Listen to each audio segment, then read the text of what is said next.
fatigué. L'intérêt est de comprendre que Vegapunk était un mastermind. Ouais, je sais, mais ça, on le savait déjà. Mais là, le délire, c'est que, au vu des informations, je trouve que là, limite, ça peut entacher sa réputation dans le sens où il a fait pas mal de choses, tu vois.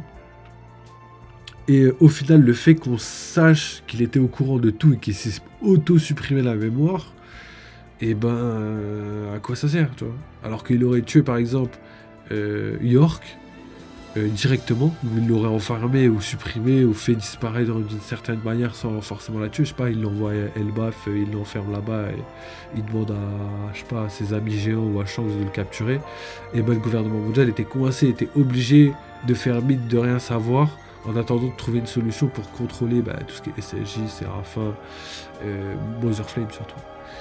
Donc là, j'ai pas compris l'intérêt d'avoir raconté tout ça.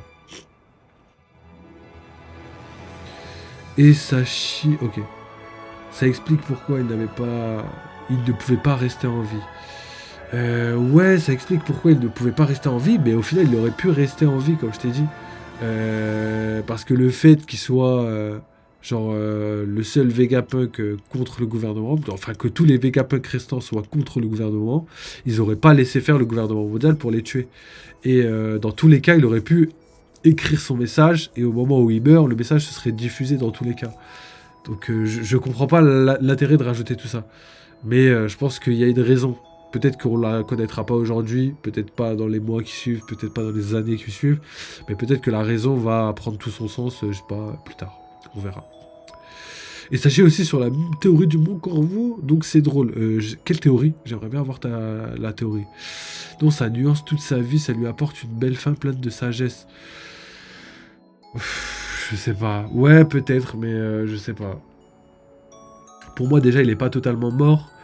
Donc une fin en soi, c'est pas réellement une fin en soi. Et pleine de sagesse, je sais pas, le fait de s'enlever la mémoire, c'est comme si tu te tirais une balle dans le pied. Et après, tu dois gérer des choses que tu sais mais que tu sais pas parce que tu t'es fait oublier la mémoire. Et la meilleure chose, c'était de se suicider. Je comprends pas l'intérêt alors que en vrai, le fait que Luffy pourrait être là aurait pu le sauver. Enfin, c'est compliqué. C'est compliqué. Peut-être que je vais relire ça pour être sûr de moi, mais je trouve pas ça ultra nécessaire. Bon, après, ça reste quand même des informations cool et tout, et un chapitre pas mal, mais l'intérêt réel, là, il est en train de me passer à côté. Donc n'hésitez pas les gars, si jamais vous savez exactement là où Oda veut en venir, je pense que ça c'est des informations qu'il nous donne pour plus tard, c'est même pas pour maintenant. Parce que là pour maintenant, comme je l'ai dit, pour moi il n'y a aucun intérêt.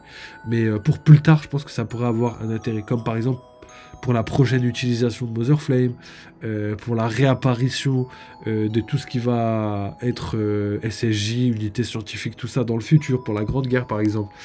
Je pense que c'est à ce moment-là que toutes ces informations potentiellement pourraient avoir une importance. Bon, on va finir et après je vous donnerai mon avis clairement, mais c'est ce que je pense personnellement.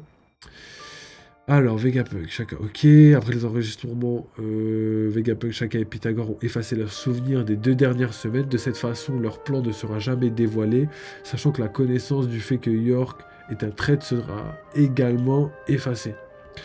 Donc voilà, déjà ça a expliqué la raison, mais pour moi c'est bête dans le sens où ils avaient juste à faire en sorte de désactiver la synchronisation, tu vois. Là, ils étaient 3 Vegapunk, ils auraient pu faire en sorte de désactiver la synchronisation. Mais bon, c'est quand même une bonne excuse, donc là, on va en rester sur ça, donc ça passe. Voilà, on va dire que c'était pour éviter que York découvre tout. D'un côté, c'est logique, mais d'un côté, c'est bizarre, parce que du coup, pourquoi elle n'a pas déjà tout découvert, si vraiment c'était une synchronisation directe, etc., etc. Bon. Vous voyez qu'il y a des petites zones d'ombre, mais au vu des informations qu'on a, tout est explicable. Donc on va en rester là. Ça me convient, on va dire comme ça. Alors le Mont Corvo a dit que Vega survivrait et deviendrait un ennemi principal du gouvernement mondial. Oui, ils ont vraiment dit ça. Il n'y a pas de règle qui parle de sagesse, c'est bizarre. J'avoue, c'est drôle. Mais avoir Vega, c'est connaître le siècle oublié et donc le One Piece.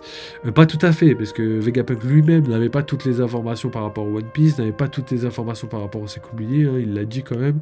Et oubliez pas que la fin du message, c'était que les théories que Vegapunk a tirées du siècle oublié, exactement comme Clover a tiré ses propres théories. Il n'était pas sûr de lui. Donc c'est pas des choses qui aurait pu être réel, tu vois. Ça se trouve, c'est même pas réel et que c'est légèrement différent, comme ça Oda pourra changer facilement la découverte du One Piece, l'intérêt du One Piece à la fin de l'œuvre. Et ça serait trop dangereux pour lui, il serait traqué par les Yonkou, le gouvernement mondial, la marine, il aurait zéro allié à part les Revo. Ouais, mais déjà les Revo, c'est déjà pas mal, frérot. Les Revo, il y a personne qui les chope, il y a personne qui fait rien. Barbe Noire, il a essayé, il a rien fait.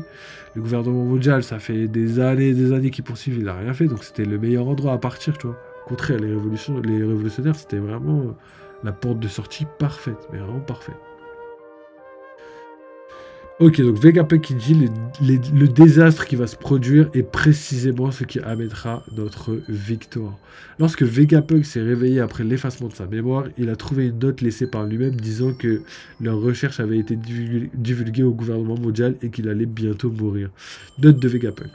Cependant, pendant ces 2 semaines de vide, on va dire comme ça, donc là c'est pas le siècle oublié, c'est les 2 semaines oubliées, nous avons déjà préparé la contre-mesure.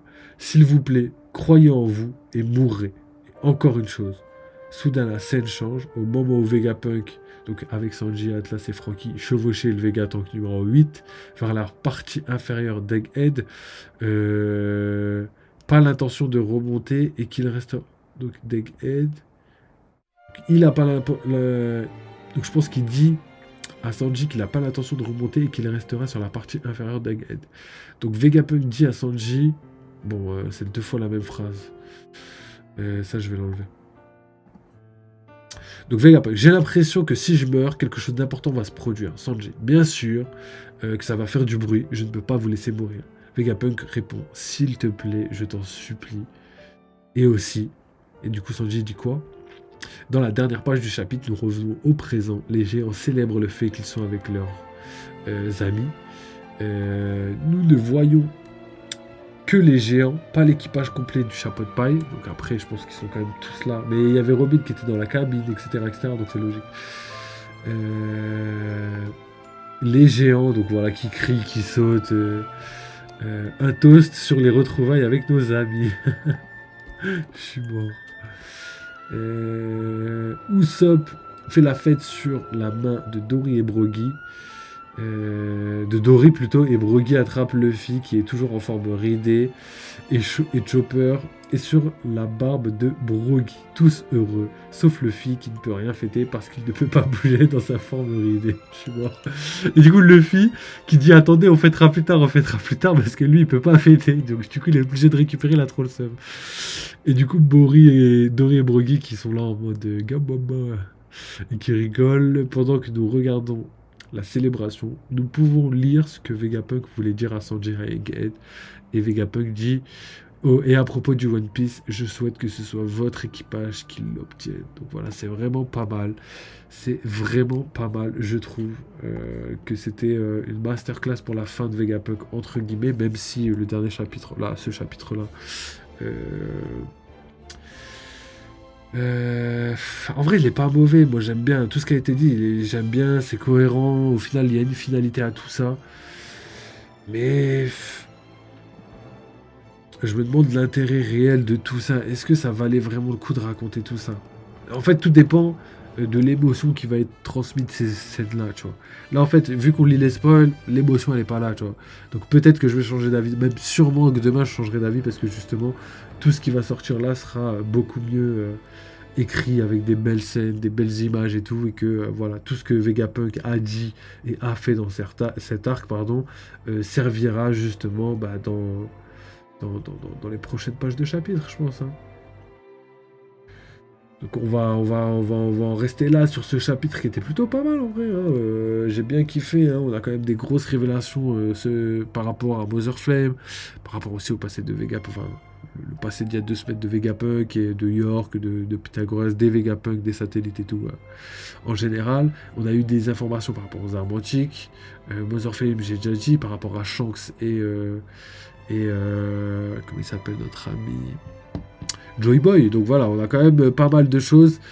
Et je pense que c'était le point final. Je pense que Oda s'est forcé, je sais pas si c'est forcé, mais en tout cas, il a fait en sorte de regrouper toutes les informations qu'il avait à dire dans ce chapitre pour vraiment mettre un point final à cet arc et en même temps faire en sorte qu'il y ait une petite célébration de fin d'arc pour bien montrer que on a fini réellement Egghead et qu'on peut enfin passer à l'arc d'Elbaf. D'ailleurs, c'est le commencement de l'arc d'Elbaf, on le sent un petit peu.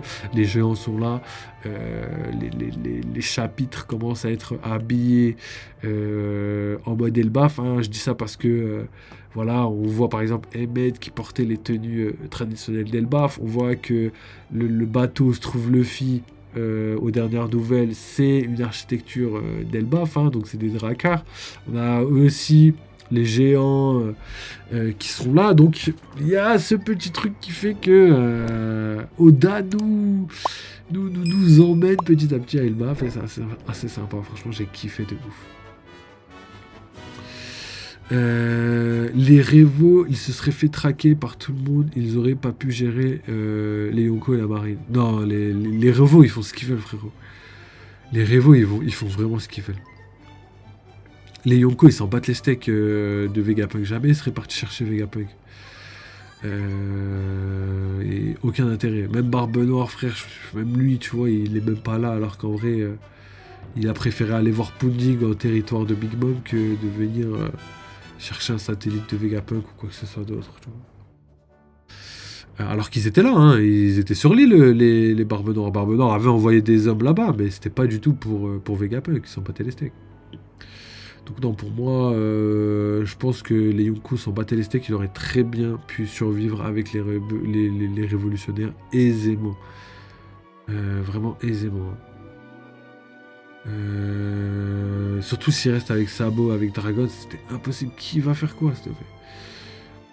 Alors, palmarès de Vegapunk. Ma vie. Ok, mais je fais genre d'être quelqu'un de bien. Non, en vrai, moi, je le vois pas comme ça. Au contraire, moi, je trouve que Vegapunk, tout ce qu'il a fait dans sa vie, ça a apporté tellement. Le seul problème, c'est que c'est comme ce que Tom avait dit sur Water 7. Il avait dit qu'en fait, un bateau, c'est un bateau. On peut pas créer un bateau de pirate ou un bateau de marine. Un bateau, tu peux créer un bateau. Et en fait, ça dépend juste du drapeau que tu vas mettre dessus qui va faire que c'est un drapeau de pirate ou un bateau de pirate ou un bateau de marine. Et là, c'est la même chose. Vegapunk, en fait, lui, ce qu'il a fait, c'est qu'il a créé énormément d'inventions légendaires qui serviront sûrement dans les siècles à venir dans One Piece. Mais malheureusement, c'est le gouvernement mondial qui les utilise. Ça aurait pu servir à alimenter le monde entier en électricité pour que les gens voient la lumière, ils puissent faire ce qu'ils veulent, etc., etc. Mais au final, non, pas du tout, c'est pas ce qui se passe. Ce qui se passe, c'est que c'est utilisé pour alimenter des armes, détruire des pays, etc., etc. Tout simplement. Donc franchement, non, Vegapunk, très très beau palmarès, quoi qu'on en dise. Il a même découvert les secrets du fruit du démon, tu vois. En tout cas, c'est lui qui est parti le plus loin. Il a découvert énormément de choses, même le siècle oublié et tout. Franchement, toutes les informations qu'il a données, tu vois, sans Vegapunk, on serait rien, on n'aurait rien compris. Jamais on aurait pu imaginer que le niveau de la mer monte et que ce serait la fin du monde. Jamais on aurait pu imaginer énormément de choses par rapport au siècle oublié, etc., etc. Donc, non. Là, malheureusement, je suis pas d'accord sur le fait que Vegapunk, il a rien fait, qu'il est inutile. Au contraire, franchement, je le trouve plutôt pas mal. Donc voilà pour ce chapitre, les gars. On aura mis quand même pas mal de temps, les gars. Hein. Je pensais pas rester aussi longtemps. Mais on a bien parlé. Hein. Je pense que j'ai suffisamment détaillé dans la partie React au chapitre. Hein. Là, je pense qu'on a fait une React, analyse, théorie en même temps. Franchement, je vous ai donné 2-3 théories qui pourraient être pas mal. Hein. Comme le fait que NR pourrait avoir retiré ses ailes parce que potentiellement, pour les gars qui ont des ailes les dieux, eux, n'ont pas d'ailes parce qu'ils n'ont pas besoin d'ailes pour voler. Tu vois, vous voyez le rapprochement, je pense qu'il y a quelque chose à en tirer. On verra bien, mais en tout cas, très très hâte de voir ce que le chapitre va donner demain. Donc voilà, je vous laisse sur ça. Demain, réacte au chapitre. On va regarder un petit peu. Je pense qu'il y aura beaucoup d'informations, donc soyez présents, les gars. Et sinon, bah voilà, on se retrouve vendredi pour un live gaming, samedi pour un live horreur et dimanche pour un live dégustation, etc. etc. Vous connaissez, les gars, les timings. N'hésitez pas à aller checker un petit peu tous les réseaux, à envoyer de la stuff, vous connaissez. Donc voilà, merci à tous ceux qui sont passés en vif sur le live. Merci à Capadre, à Gaspacho. Et nous, vas-y, on se retrouve très vite. Donc voilà, prenez soin de vous, vive les jeux vidéo, vive One Piece et à très bientôt. Ciao les mecs.